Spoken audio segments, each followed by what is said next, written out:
Hi, my name is Shilpa Mehta, and I'm an associate with the Feldstein Family Law Group. In this session, I'll be discussing how family law in Ontario deals with the property division in marriages that are less than 5 years in duration. I ask viewers to review our other blogs dealing with the general concept of equalization before watching this blog so that they're aware of how this computation is routinely done. Under the Family Law Act, it allows for an unequal division if equalization would be unfair based on a period of cohabitation of less than 5 years in duration. In the 2017 Court of Appeal case of Gomez and McHale, the court specifically dealt with determining the appropriate equalization payment in a short-term marriage. In that case, the parties cohabited for less than 5 years, then upon separation had a dispute about the equalization of their net family property.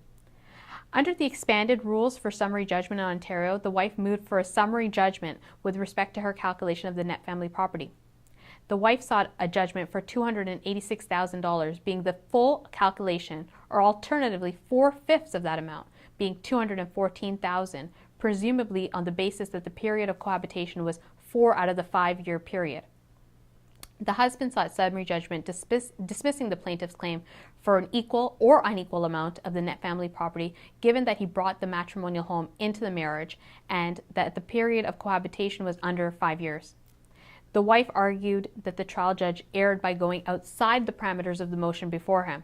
That is, she argued that the motion court judge could only make one of two determinations, either an equal distribution of the net family property or grant her an unequal division based on the 4 out of 5 distribution, or grant a partial judgment in some amount and then direct the balance to proceed to trial.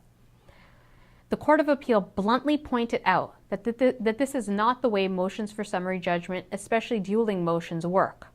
They noted that the trial judge was entitled to consider all of the evidence under the Family Law Act and determine whether an unequal division would be appropriate, and if so, the quantum to award and what that should be. The wife argued that the motions judge should have followed the mathematical formula for calculating the unequal division of the net family property given the cohabitation of less than 5 years.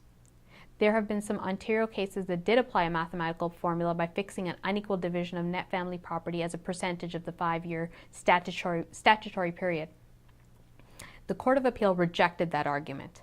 They pointed out that while a mathematical formula may be of assistance, in some cases, the trial judge did not err by failing to apply it in this case. He did exactly that, what the law requires. He looked at all of the evidence, finding that an unequal division would be fair and fixing what he regarded as a reasonable figure. In the end, the wife in this case was awarded $60,000 in equalization, although the presumptive equalization payment owed to her would have been $268,000.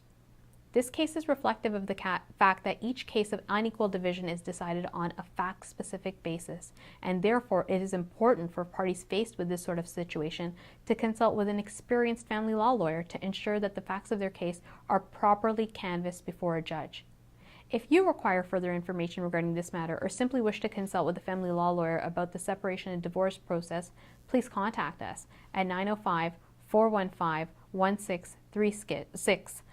Thank you for taking the time to watch this presentation, and I hope you found it helpful. Please also visit our website at www.separation.ca.